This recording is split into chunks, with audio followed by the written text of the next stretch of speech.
সেই কবিতাটা দিয়েই শুরু করি।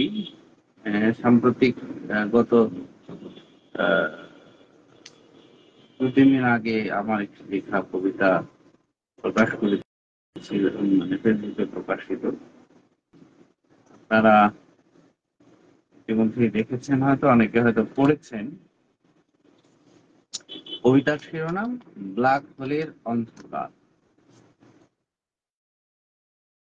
তখন টান টান সিনার বুক, তরবারির মতো বেঁকে যাওয়া ভ্রু, তারুণ্যের প্রাণোচ্ছল হৃদয় আর মাথা ভর্তি চুল ছিল আমার। তখন ধনুক থেকে ছোড়া তীরের মতো 10 মাইল পেরিয়ে, রানীর পুকুর ঘাট পেরিয়ে, সৈয়দ বাড়ি পার করে ছুটে আসতো প্রেমিকার বুক ও ঠোঁট আমার ঠোঁটের কাছে। সেই সব দিনগুলোতে বাঁশের বেড়া ভেদ করে আসা ঝিঁঝি পোকার ডাক সানাইয়ের মতো বেজে যেত ঠিকই।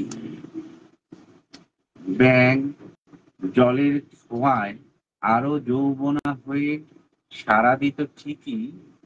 বাতি নিভে গেলে আমি হারিয়ে যেতাম জন্মান্তরের ব্ল্যাক হোলে প্রেমিকার ভেতর। তার সমস্ত উদম বুকে উল্কার মতো ছুটে যেত ঠোঁটের চুম্বন। অন্ধকার হাতড়ে যেতাম চাঁদের মতো, এব্রো থেব্রো হলেও রুক্ষ নয়, মোলায়েম এক ভূতল। তখন পৃথিবীতে যে এত ক্ষুধা, এত পারমাণবিক বোমা, এত বোমারু বিমান, এত যুদ্ধাস্ত্র, এত যুদ্ধ, এসবের তেমন কিছুই জানতাম না আমি। আজও চোখের সামনে ওভাবে আগুন জ্বলে ওঠা না দেখলে হয়তো জানতাম না প্যালেস্টাইনে কে বোমা ছুড়লো আগে, আর যুদ্ধ শিশুর দগ্ধ যন্ত্রণা কেমন করে আগুন জ্বালাতে পারে মানুষের বুকে। সাদ্দামই বা ইরাকবাসীর জন্য কি করতে চেয়েছিল, আর লড়াই করে টিকে থাকা জেলেনস্কি বা কি সুখ এনে দিতে চায় ইউক্রেনবাসীর কপালে। সৌদ বাদশার পর যুবরাজ মসনদে বসে কি করছেন?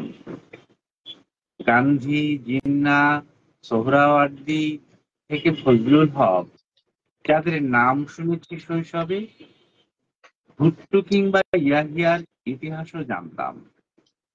তখন ডোনাল্ড ট্রাম্পের কথা না জানলেও বুশের কথা জেনেও জানতাম না। নরেন্দ্র মোদীর নাম না শুনলেও ইন্দিরা গান্ধীর কথা শুনে কিছু বুঝতাম না। প্রেমিকার বুকে মুখ রেখে ঘুমাতাম সারা রাত। রাখাইনের গল্প আর রোহিঙ্গাদের ঘর ছেড়ে বাংলাদেশে আসার ইতিহাস তখনো পড়া হয়নি আমার। টিভিতে মানুষের রক্ত, রাষ্ট্রযন্ত্রের বুলেট ছোড়ার দৃশ্য দেখলেও হয়তো জানতামই না একটি চেয়ারে বসার জন্য মানুষের দৃষ্টি শকুনের চেয়েও কত বেশি তীক্ষ্ণ, আর হায়নার চেয়েও কত বেশি হিংস্র। পথ পথ করে উঠতে থাকা পতাকার মানে যে একটি দেশ, মানুষের অধিকার নিয়ে বেঁচে থাকা, ন্যায্যতার কথা বলতে পারার নামই যে স্বাধীনতা, হয়তো জানতাম না এই কথাটাও।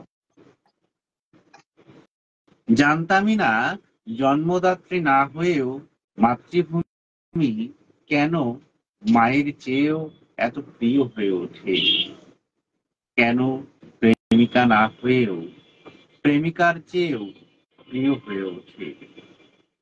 তখন প্রেমিকার ঠোঁটে চুম্বন করে যে অমৃতের স্বাদ পেয়েছিলাম, সেই স্মৃতিও আজ স্মৃতি হয়ে গেছে যুদ্ধাস্ত্রের মহড়ার ভিড়ে।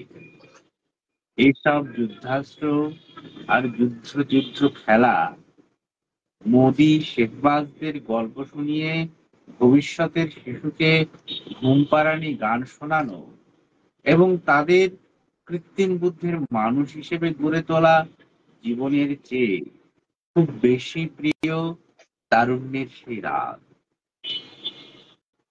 সেই ব্ল্যাক হোলের অন্ধকার জগৎটাই বরং ভালো, যে জগতে বিজ্ঞানের উত্তরাধুনিক গ্যাজেট না থাকলেও আছে শুধু প্রেম, অভিমান, প্রেম, অভিমান আর প্রেম।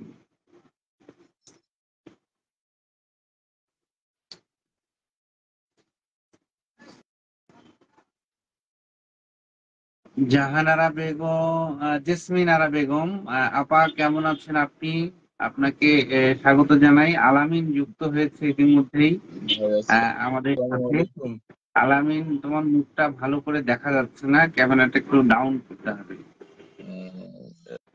আমার এই হচ্ছে ব্যাক ক্যামেরাটা একটু সমস্যা আর হয়েছে একটু ডাউন বললাম। করলে ভালো। আচ্ছা ঠিক আছে।